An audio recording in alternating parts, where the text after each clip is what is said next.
আরেকটা জিনিস আপনাকে যখন পেয়েছি অরিজিতা জিজ্ঞেস করি, অনেকে কমপ্লেন করেন এসে যে তাদের ওয়াইফরা বাচ্চাকে স্কুলে পড়াচ্ছিল, তো স্কুলে ছাড়িয়ে অন্য স্কুলে, এবং তাদের ওয়াইফদের বাপের বাড়ির টাইটেল দিয়ে দিয়েছেন, এই বাবার টাইটেল হঠাৎ সরিয়ে, মানে হয়তো তার তো তখন আধার কার্ড ভোটার কার্ড কিছু তৈরি হয়, বার্থ সার্টিফিকেটেও নাকি অনেকভাবে নাম চেঞ্জ করে দিয়েছেন। এটা খুব কমপ্লেন আমাদের কাছে। তো এই ক্ষেত্রে কি বলেন আপনি? দেখুন, এই নিয়ে আপনি হয়তো মনে রাখবেন 2025 সালে পশ্চিমবঙ্গ সরকার না একটা গাইডলাইন মডিফাই করেছে নাম চেঞ্জের। সেখানে বলেছে কারোর পদবি যদি চেঞ্জ করতে গেলে বাবা মামার দুজনকারই সম্মতি লাগবে, এছাড়া হবে না। তো সরকার নিজের থেকে করছে না, কিন্তু যেরকম হয় সব জায়গায় একটা করে সর্ট অফ করাপশন বা আউট অফ দ্য ওয়ে থাকে। তো এটা সমস্যা, এটা কি সমস্যাটা মানে সঠিকভাবে হবে না, কোর্ট ছাড়া সমস্যার সমাধান নেই, এবং এটা করছে। কিন্তু এই যেটা বললাম আপনাকে, এটা বৃহত্তর একটা স্কুলের একটা এজেন্ডার মধ্যে পড়ে, স্কুলেরাও এটাকে নিয়ে নিচ্ছে, হ্যাঁ, উইদাউট ভেরিসিটি। কিন্তু সেটা ভুল। যেমন আমি একটা আরটিআই করেছিলাম শিক্ষা দপ্তরে, বিকাশ ভবনে। আমরা জিজ্ঞেস করেছিলাম যে সিঙ্গেল প্যারেন্টের আপনার ডেফিনিশন আছে কিনা, কি বেসিসে স্কুল অ্যাডমিশন নেয়। কারণ তো গিয়ে বলছে যে আমি একা থাকি, কিন্তু একা থাকি মানে তো সিঙ্গেল নয়। প্রথমত সিঙ্গেল হচ্ছে আপনি লিগালি সেপারেট হয়ে গেলে তবুও বলতে পারেন, কিন্তু সিঙ্গেল হলেও এবং ডিভোর্স হয়ে গেলেও বাবা তো তার ন্যাচারাল গার্জেনই রইল, মাও তার রইল। সুতরাং এটা ভুল, একেবারেই ভুল। এবং সেক্ষেত্রে আমি বললো তারা যেন স্কুলের সঙ্গে যোগাযোগ করে এবং আপনাদের বা আমাদের সাহায্য নিয়ে এটাকে বন্ধ করার চেষ্টা করে। তো সেটাই আমরা চাই। আচ্ছা, আরেকটা কথা বলি যে এরকম ক্ষেত্রে ধরুন বার্থ সার্টিফিকেটের নাম চেঞ্জ হয়ে গেছে, মানে বাবা কোনোভাবে খবর পেয়েছেন, তাহলে সেই ক্ষেত্রে তো ওনারা চ্যালেঞ্জ করতে পারে। হ্যাঁ, এটা আপনি হাইকোর্টে চ্যালেঞ্জ করবেন। হ্যাঁ, এবং অনেক ক্ষেত্রে দেখা যাচ্ছে, কারণ ওই নাম চেঞ্জের ক্ষেত্রে অ্যাকচুয়ালি আপনাকে একটা register of birth and dates থাকে, এটা কেএমসি হেলথ ডিপার্টমেন্ট মেনটেন করে। ওখানে গিয়ে আপনি যতক্ষণ না চেঞ্জ করছেন, ওটা কিন্তু অ্যাকচুয়ালি লিগালি চেঞ্জ হয় না। ও আচ্ছা, এটা মানে এগুলো আপনাদের শোনা দরকার, কারণ আপনারা অনেকেই এগুলো তো ঠিক জানেন না। মানে আমার মনে হয় এগুলো আপনাদের হয়তো উপকার করবে। এক্স্যাক্টলি। এবং ফার্স্ট স্টেপ হচ্ছে রেজিস্টার যে আছে, ওখানে একটা রেজিস্টার আছে অফ বার্থ অ্যান্ড ডেট, উনি যদি সম্মতি দেন, এবং উনি চট করে দেবেন না, ঠিক আছে, দিলে তবেই নামটা চেঞ্জ হবে। খালি এফিডেভিট করে কিন্তু হবে না। আমাদের একটা আইডিয়া আছে যে ফার্স্ট ক্লাস এফিডেভিট করে দিলে চেঞ্জ হয়ে গেল, সেটা নয়। আচ্ছা, এটাতে ধরুন আপনাদের এই যে ডাইরেক্টিভটা, তো এটাতে কি মনে হয় যে আরো এমন কিছু মানে হলে, মানে আরো কিছু কি কোনো চেঞ্জেসের সম্ভাবনা আছে, যেটা করলে যে মানে গার্জিয়ান যারা, মানে বাবাদের ক্ষেত্রে আমি বলছি, আর একটু ভালোভাবে উপকার হতো, বা আপনাদের কি আরো কিছু চেঞ্জেসের কথা আপনারা ভাবছেন? হ্যাঁ, দেখুন, কোনো কিছু জিনিস তো পারফেক্ট হয় না। আমি ওটা পড়ে ভেবে অনেক দেখেছি। যেমন ধরুন একটা এখানে গাইডলাইনটা ভালো করে অ্যাড্রেস করা নেই, সেই জিনিসটা সমস্যাটা হচ্ছে। দেখবেন যখনই দাম্পত্য ঝামেলা হচ্ছে, ধরুন আমি বাংলায় থাকি, বাবা বাংলায় থাকেন, এটা বেশিরভাগ ক্ষেত্রে ওয়াইফরা করে, এবং ওয়াইফের হয়তো নিজের বাড়ি অন্য জায়গায় ছিল, অন্য স্টেটে এসেছে, ওরা কি করে অন্য স্টেটের ঠিক নিয়ে চলে যায়। এই যে চলে গেল, তাহলে বাবার একটা হিউজ ঝামেলা হলো, কারণ তখন মামলাটা করতে হচ্ছে অন্য স্টেটে, ধরুন রাজস্থানে থাকে, এরকম আছে। তো এইখান থেকে বসে রাজস্থানে লড়া, স্পেশালি যারা চাকরিজীবী, তাদের পক্ষে খুব ডিফিকাল্ট।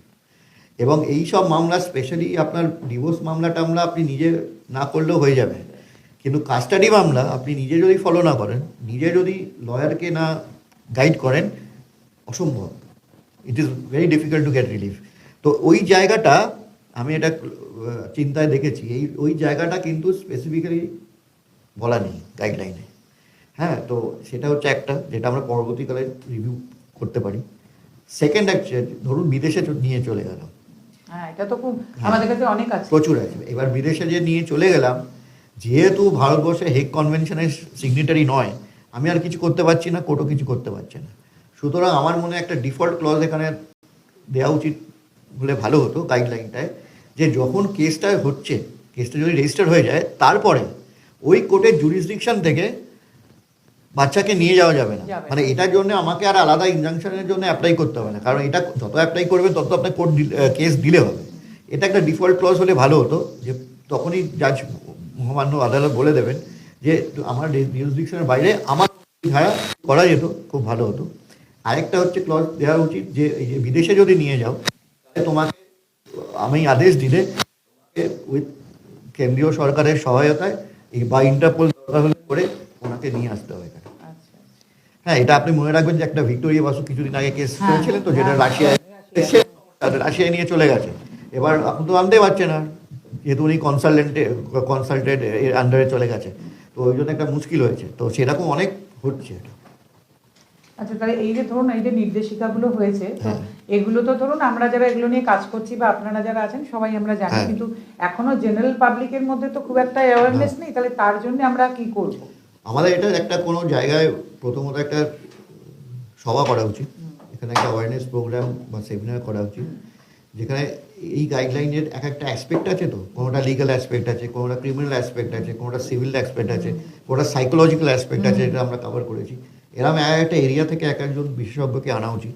প্রথমে গাইডলাইনটা তাদের কাছে পৌঁছে তারা একটু স্টাডি করুক, দিয়ে আমাদের একটা সভা করা উচিত, যেখানে অ্যাওয়ারনেস সেশনে আমাদের জনসাধারণকে এটা বলতে হবে, এবং যতটা এটা করবে, মিডিয়া যদি কভার করে আরো বেশি করে এবং আরো এটা হয়, তবেই এটা প্রচার হবে। এবং মানে সমস্ত বার কাউন্সিলে দেওয়া, তারপরে মনে হয় না গভর্নমেন্টের কাছেও একটু পৌঁছানোর। সরকারকে আমরা অলরেডি পৌঁছেছি, বলেছি, কিন্তু বা এবার এটা তো দেখতে আপনাদের হবে। আমার মনে হয় প্রত্যেক স্কুলেও একটু দেওয়া উচিত হ্যাঁ। না?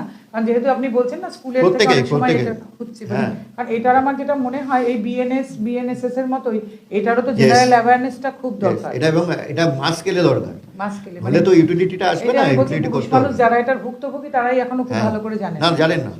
আমার অ্যাওয়ারনেসটা সবার আগে ওই জন্য দরকার। আমরা একটা ওই ব্যাকগ্রাউন্ড মেটেরিয়াল তৈরি করছি ইম্পর্টেন্ট পয়েন্টস দিয়ে, যেগুলোকে আমরা বলতে পারবো, এবং দরকার হলে হ্যান্ডবিল বা কিছু করে আমরা দিতে পারবো। আর ধরুন এই যে আজকে বুক ফেয়ার হচ্ছে, এটা হবে সেখানে হ্যাঁ, সব দিতে জায়গায় পারবো, হবে। প্লাস আমরা আমাদের ওয়েবসাইটেও দেবো।